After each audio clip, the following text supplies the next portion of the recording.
You know, ladies and gentlemen, I've been covering U.S. elections for as long as I can remember, since college, as a matter of fact, and I always say, wait till all the votes come in before we figure out what happened. Now, a lot of Republicans woke up this morning, Sunday, November 13th. It's been called what they call the end of Trump Day by many Democrats. I don't think so. But according to AP and CP, the Democrats will officially win the U.S. Senate. Now, the Senate race in Nevada went to the existing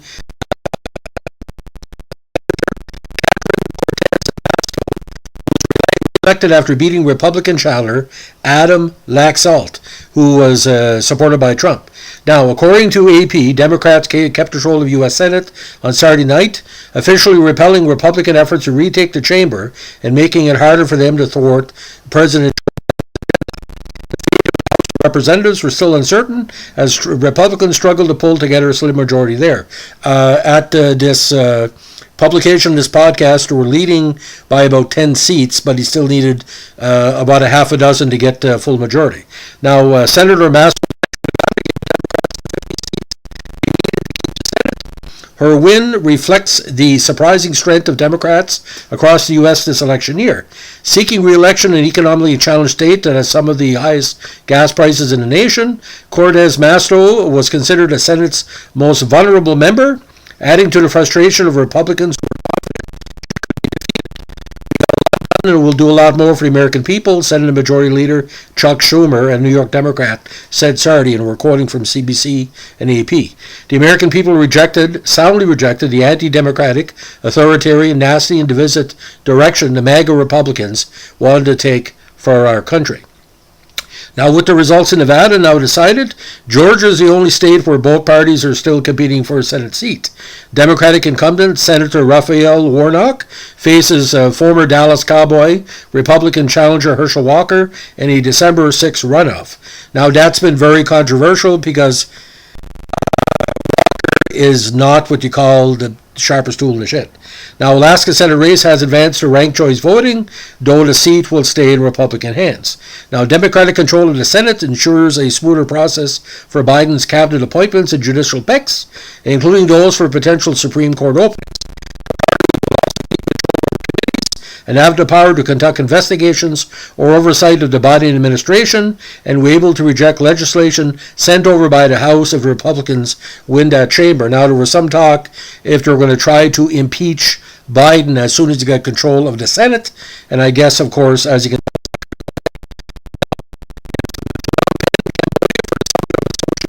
of Southeast Asian nations, Biden said the election results, I feel good. I'm looking forward to the next couple of years. He said winning a 51st seat from the Georgia runoff would be important and allow Democrats to boost their standing on Senate committees. Now, in or publication time, the Democratic candidate was ahead of Walker by, I think, 0.3 or 0.4. Now, if Democrats manage to pull off a win in the House, it would mean full control of Congress for Democrats and another chance to advance Biden's priorities, which he said include codifying abortion rights. The party still lacks the 60 votes in the Senate needed to move many kinds of major legislative changes. Now, Biden, who called to congratulate Cortez Masto, said he was still hopeful that Democrats could hold the House. It's a stretch, of course. Everything has to fall their way. Now, the Senate fight had hinged on a handful of deeply contested seats. Spent tens of millions of dollars in Pennsylvania, Arizona, Nevada, and Georgia, the top battlegrounds where Democrats had hoped the Republicans' decision to nominate untested candidates, many backed by former President Donald Trump, would help them defy national headwinds in the midterms.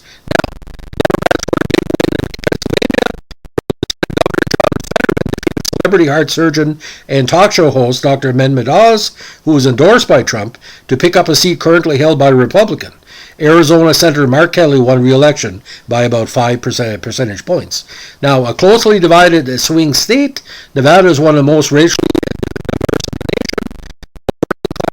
whose residents have been especially hard hit by inflation and other economic turmoil.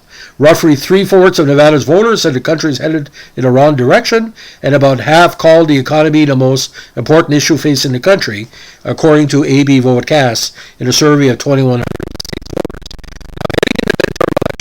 Republicans focused relentlessly on the economy, a top concern for many voters amid stubborn inflation and high gas and food prices. The Republican Party also hit Democrats on crime, a message that sometimes overstated the threat, but nonetheless tapped into anxiety, particularly among the suburban voters who turned away from the party. He highlighted illegal border crossings, accusing Biden and other Democrats of failing to protect the country. However, Democrats were buoyed by voters angry about the Supreme Court's June decision overturning the constitutional right to an abortion, the Roe v. Wade. They also praised the 6, 2021 insurrection at the U.S. Capitol and Trump's continuous false claims, repeated by many Republican candidates, that the 2020 election was stolen from him. There is no information, in fact,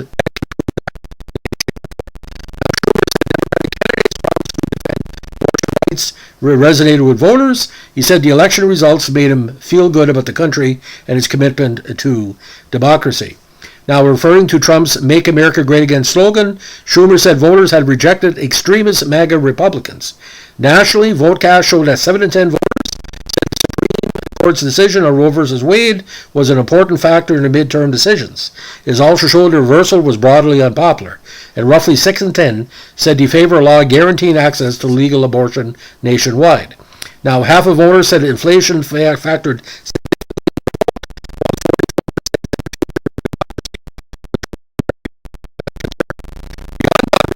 Democrats won key governor's races in Wisconsin, Michigan, and Pennsylvania, battlegrounds critical to Biden's 2020 win over Trump.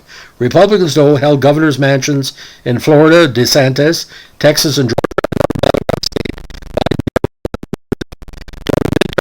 Failed to deliver Republican romps. Trump remains a major factor in the National Party and plans to announce his third run for the presidency Tuesday at his Mar-a-Lago estate in Florida, setting up a personal rematch for the White House with Biden. Biden said something very interesting this week as well. I think the Republican Party is going to have to decide. Here's the deal, ladies and gentlemen. Even if Trump doesn't get the nomination for the Republican Party, and if DeSantis gets the nomination, which a lot of people believe, he may still run for president. Now, I don't know if you're aware of this. Trump not only ran for the Republican Party as president, he had the support of an extremist right-wing party in the last election, and he was their candidate. So there's an option too as well. But ladies and gentlemen, just like the elections in Canada, you could have the intentions thinking the left wing or the right wing or the centrists are going to take over. You never know in an election, but Herschel Walker, heavily supported by Donald Trump, he's in the midst of losing. Mehmet Oz, supported by Trump in the midst of losing. Sure, he'll run for president, but the thing is, if Donald Trump lost in 2020 and claimed that it was stolen from him, what is the excuse this time? I've only been a journalist covering politics for 40 years, and I can tell you this, ladies and gentlemen, East Coast of the U.S., very, very, very Democrat, slightly left, center of the road. Middle America, very right wing. West Coast, again, left centrist. It's a push election, and you know what a push election is. Nobody wins. It's like the minority government in Canada. The Liberals and NDP have the majority of votes in Canada, center-left, and the right-wing parties, including the Conservative Party of Canada and the People's Party of Canada, they had 35 to 40%. So as it works right now, it's going to be interesting to see what happens in the Georgia runoff, because there was some talk that Herschel Walker would be brought in as the vice presidential nominee for Trump, and that's yet to be determined. But DeSantis is pretty well, not say guaranteed to win the Republican nomination in 2024. A lot could happen. He could take a bullet, or he can have a heart attack, or he can decide to stay in Florida. Better to rule in hell than serve in heaven, as the old comment goes. But is Donald Trump done? Well, I've only been covering Donald Trump since his wife was hawking furs in a Sears catalog in 1977 in Canada. Never count Donald Trump out, because evil can rise and it can fall at the same time. Never underestimate your opponent. And that's what Trump is. He's opponent to democracy because it's his way and the highway. But, these pundits on the left-hand side were talking, it's going to be a one-party Republican system, or, he's going to disband the Democrats if he gets in. There was no guarantee that the checks and balances would go all towards the Republicans. He had an opportunity for 4 years, and he still lost to Biden. And the people in the states didn't steal the vote.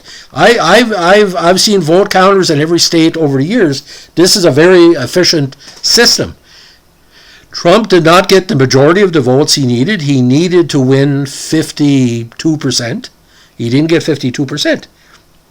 And it happens sometimes. Like I saw, Ronald Reagan couldn't have lost because Ronald Reagan had the combination of Democratic and Republican support. And he was just an actor, and he was tough in California, and he was kind of, working with Democrats throughout the years. And he's the guy that brought in a better system for all of the states, whether you like it or not. Anyway, as it stands right now, there's going to be some right-wing pundits and CBC right-wing message board posters going to read kind of heavy stuff. Read what the AP wrote. Read what Canadian Press wrote. Read some of the right-wing papers in the states that are not too supportive of Trump. It's interesting how this is playing out. In the next 2 months, Trump will be lambasted because they're calling him three-strike Trump right now. This is his third strike. He's lost 3 times. Think about this. He lost in the midterms, lost in the election, and lost in this midterms. 3 strikes, you're out. So, but you see in Canada, a lot of people follow Trump, so they're not, you could deny the last time. What are they going to do now? They're going to hide for a while. It's like Toronto Maple Leafs don't make the playoffs or lose in the playoffs. You hide for a while. Anyway, ladies and gentlemen, keep your eye on the next few days, and you're going to see the right-wing media lambaste Trump through the cold. It's coming. And like I said, it's not going to be in Fox. It's going to be certain right-wing publications are going to basically saying, sure, you're running for president, but DeSantis has a better chance to beat Biden, or somebody else that might rise up. That's all I can say. So, is this the end of Trump? As the world turns, search for tomorrow, days of our lives. Have a good one. Bye.